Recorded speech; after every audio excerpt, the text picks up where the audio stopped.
পৌঁছে গেলাম সুন্দরবনে ইলিশ উৎসবে। তো কিভাবে পৌঁছালাম, কিভাবে গেলাম, আজ তোমাদের কাছে আমি আমার গন্তব্যটা শেয়ার করব। তো সবাই জানো ক্যানিং থেকেই যেতে হয় সুন্দরবন। তো চলো বেশি বকবক না করে আজ তোমাদেরকে শেয়ার করব কিভাবে আমি সুন্দরবন গেলাম বাড়ি থেকে।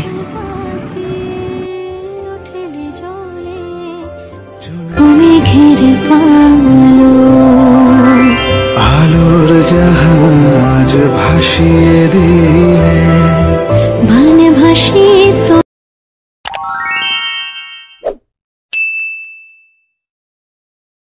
Guys, welcome back to my channel. আমি সুস্মিতা হাজির হচ্ছে আবার একটা ব্লগ ভিডিও নিয়ে। তো পরে হয়তো আমার ভয়েস দিতে হবে, পাশে ফোনে আওয়াজ হচ্ছে। তো এখন বাইরে পুরো ঘুটঘুটে অন্ধকার, আমরা উঠে গেছি। তো কোথায় একটা যাচ্ছে দেখো, এই দেখো ব্যাগ গোছানো কমপ্লিট। এটা আমার বরেরটা নিচে। তো আমরা কোথায় ঘুরতে যাব সেটা এখন বলবো না, সেটা ক্রমশ প্রকাশ্য। তো চলো এখন ঘড়িতে কটা বাজে দেখাচ্ছি।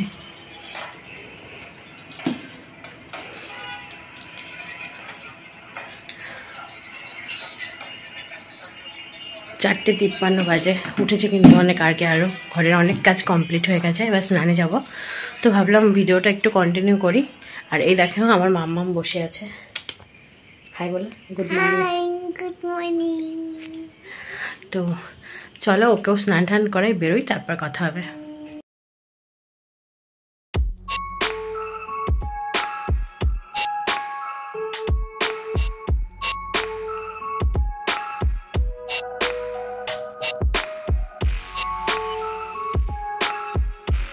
দেখো বন্ধুরা, গোছগাছ কমপ্লিট, 6টার ট্রেন। তো এবার বেরোবো। এই যে, তো কেমন লাগলো, সারা মুখ ঘেমে গেছে, দৌড়াদৌড়ি করছিলাম। তো চলো গিয়ে দেখা হচ্ছে। ঘুম থেকে সকালবেলা উঠেই দেখি ভীষণ বৃষ্টি। তো বৃষ্টি থামার আর নামগন্ধ নেই। তারপর আগের দিন রাতের বেলাতেই ফোন এলো যে আমাদের 5:30টার ট্রেনটা না ধরে গেলেও হবে, আমরা তার পরের ট্রেনটাও যেতে পারবো। কারণ ক্যানিং থেকে 7:46-এর ট্রেনটা নয়, আমাদের ক্যানিং থেকে 8:30টার যে ট্রেনটা, সেই ট্রেনটাতে যেতে হবে। তো সেই কারণে একটু দেরি করেই বেরোলাম। আর দেখতে দেখতে বৃষ্টিটাও একটু কমলো। দেখো রাস্তাঘাটটা একদম ভিজে। তো আমার বাড়ি থেকে মসলন্দপুর আসতে কিন্তু হাতে গোনা 10 মিনিট সময় লাগে, যদি খুব আস্তে আসো। আর যদি একটু তাড়াতাড়ি আসো তাহলে তো আরও তাড়াতাড়ি হয়ে যায়। যাই হোক, এসেই মাকে প্রণাম করলাম। শনি মন্দির, এখানে মা বাবা দুজনেই থাকে। প্রণাম করে বললাম আমাদের যাত্রাটা যেন শুভ হয়, আর খুব ভালোভাবে গিয়ে এবং ভালোভাবে যেন বাড়ি ফিরে আসতে পারি। তো যথারীতি জায়গাও পেয়ে গেছিলাম, খুব একটা সমস্যা হয়নি। এবার মসলন্দপুর থেকে আমরা যে 13 জন যাব, মানে ছানাপোনা নিয়ে 13 জন, তো সবাই মিলেই আমরা গাড়িতে উঠে গেছিলাম। 3 জন পরের ট্রেনটাতে এসেছিল, কারণ তারা ট্রেনটা পায়নি। বাদ বাকি যে 10 জন ছিলাম তারা আমরা উঠে গেছিলাম। তো দেখো এইখানে আমরা শিয়ালদা প্ল্যাটফর্মে, মানে দমদম জংশনটা ছাড়ার পর সেখানকার ভিউটা আমি তোমাদেরকে দেখালাম। আর তারপর দেখো দমদম চলে যাওয়ার পর কিন্তু গাড়িটা একদম ফাঁকাই হয়ে যায়। তো সেই কারণে বসে বসে একটু ভিডিও করছিলাম আর ভাবছিলাম যে সাবধানে যেন যেতে পারি। যাই হোক, বাচ্চা নিয়ে বেরোই তো একটু চিন্তা থাকেই। আর দেখো আমরা শিয়ালদা প্ল্যাটফর্মে ঢুকছি। তো আমাদের ব্যস্ততম স্টেশন হচ্ছে শিয়ালদা। তো অনেক দিন পর শিয়ালদা এলাম। আমি অনেক দিন আগে যখন আমি এখান থেকে কলেজ করতাম রবীন্দ্রভারতীতে, তখন আমার প্রায় আশা পড়তো। আর এখন দেখো, এখন আর আশা পড়ে না। তো এই স্টেশনটাকে, মানে স্টেশনের প্রতি অনেক স্মৃতি রয়েছে আমার। যাই হোক, তো চলো আমরা যে যার হাত ধরে আমরা বসে রয়েছি এবং যাব সাউথের লাইনে। যেহেতু ক্যানিং লোকাল ধরতে হবে, সেই কারণে সাউথের দিকে যাব। তো দেখো আশেপাশের দোকানগুলো তোমাদের কাছে শেয়ার করছি, যদিও তোমরা আসা যাওয়া করো। তো আজকে ভাবলাম সুন্দরবন যাচ্ছি যখন, কেন না তোমাদের গন্তব্যটা শেয়ার করি, যে আমি বাড়ি থেকে কিভাবে সুন্দরবন পৌঁছালাম। আজকে তোমাদেরকে সেই গল্পটাই বলবো। তো চলে এসেছি। দেখো এই স্টেশনে আসলেই পুরনো স্মৃতিগুলো মনে পড়ে যায়। দৌড়ে এসে 4:26 ট্রেনটা ধরা, সেই সব এক স্মৃতি ছিল সত্যি অন্যরকম। তো চলো, আজকে যেহেতু সেই স্মৃতি মনে পড়ে তো লাভ নেই, আজকে তো তোমাদেরকে শেয়ার করব কিভাবে আমরা সুন্দরবন গেলাম। তো আমরা চলে এলাম সাউথ লাইনে এবং আমাদের এখনও ট্রেন দেয়নি, আমাদের 15 নম্বর স্টেশনে ট্রেন দিল। তো আমরা চলে এলাম সবাই, এবং এখানে এসে আরও কয়েকজনের সাথে আমাদের আলাপ হলো, এবং বাদবাকি যে 3 জন আসেনি তারাও ঠিক চলে এসেছিল।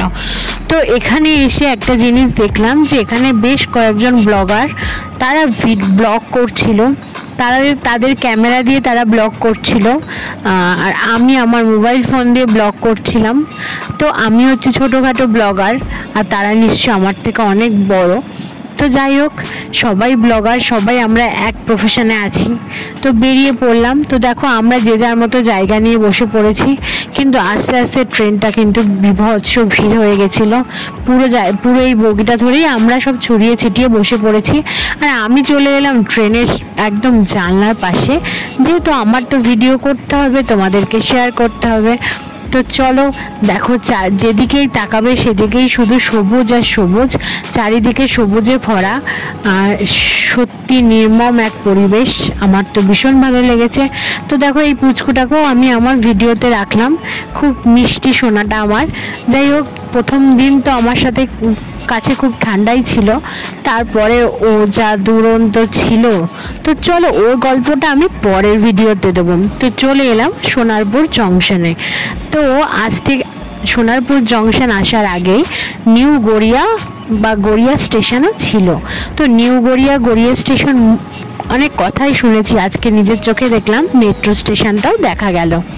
তো চলো, আমরা রাস্তায় যেতে যেতে দেখো চারিদিকে শুধু সবুজ আর সবুজ, শুধু প্রাকৃতিক পরিবেশ। যাচ্ছি সুন্দরবনে, তো প্রাকৃতিক পরিবেশ না হলে হয় বলো?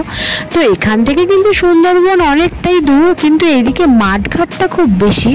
আমাদের ওদিকটাতে যেরকম সব গাছগাছালি কেটে দিয়ে বাড়িঘর তৈরি হয়ে গেছে, আমাদের ওদিকে কিন্তু এরকম গাছগাছালি কিন্তু খুব কমই পাওয়া যায়। তো চলো, আমাকে কিন্তু আমার বর বারবার করে বকছিল যে ভিডিও করতে না, কারণ ফোন চুরি হয়ে যাবে। তো বরের নিষেধাজ্ঞা বাদ দিয়ে কিন্তু আমি তোমাদের জন্য ভিডিও করে গেলাম। তো এইটুকু কিন্তু তোমাদের জন্য আমার করতেই হলো, কারণ আমি থাকবো কি না থাকবো জানি না, বাট আমার এই স্মৃতিগুলো কিন্তু থেকে যাবে তোমাদের কাছে। তো দেখো কি সুন্দর লাগছিল পরিবেশটা। তো এখানে কিছু অদ্ভুত স্টেশনের নাম আমি পেয়েছি, এখন যেহেতু মনে পড়ছে না, কারণ ভয়েস ওভারটা আমি পরে দিচ্ছি। তো সত্যি ভালো লাগছিল স্টেশনের নামগুলো। তো আমরা চলে এলাম ক্যানিংয়ে। তো আজকে আমার গন্তব্যস্থলটা কেমন লাগলো তোমরা নিশ্চয়ই বলো আমাকে কমেন্ট সেকশানে। আর ভিডিওটা যদি ভালো লেগে থাকে অবশ্যই লাইক শেয়ার কমেন্ট করো, চ্যানেলটা কিন্তু সাবস্ক্রাইব করো, কারণ ব্যাক টু ব্যাক সুন্দরবনের কিন্তু অনেক ভিডিও তোমরা দেখতে পাবে। তো আমরা কিভাবে ঝুমুর নাচ নাচলাম, আমরা কীরকম হোটেলে ছিলাম, এজেন্সির লোকেরা কীরকম, যে ট্রলারে ছিলাম ট্রলারটা কত সুন্দর, সব কিছু কিন্তু এক এক করে শেয়ার করব। এত তাড়াতাড়ি কিন্তু সব শেয়ার করতে পারবো না।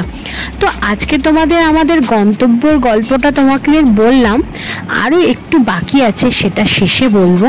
তো এই গন্তব্যটা তোমাদের কেমন লাগলো সেটা জানিও। আমার কিন্তু বেশ মজা লেগেছে, তবে আমার বাড়ি থেকে ট্রেন জার্নিটা বেশ অনেকটাই হয়েছে, কারণ অনেকটা জার্নি করতে হয়েছে, প্রায় ট্রেন জার্নিটাই আমাদের প্রায় 3 ঘন্টা লেগে গেল। তো আমরা ক্যানিং স্টেশনে চলে এসেছি, এবং আমরা যে এজেন্সি দিয়ে আমরা সুন্দরবন যাচ্ছি, সুন্দরবন ইকো রয়্যাল রিসোর্ট বলে যে এজেন্সি আছে, তো সেই এজেন্সির লোক আমাদেরকে গাড়ি পাঠিয়ে দিয়েছে। সেই গাড়িতে করে আমরা পৌঁছে যাব সুন্দরবনে ট্রলারে। তো এখনের মতো টাটা। আর এখানে আমাদের বাদবাকি যে কয়জন ছিল ট্রলারে সব আমরা এক জায়গায় হয়ে গেছি। তো পরে দেখা হচ্ছে।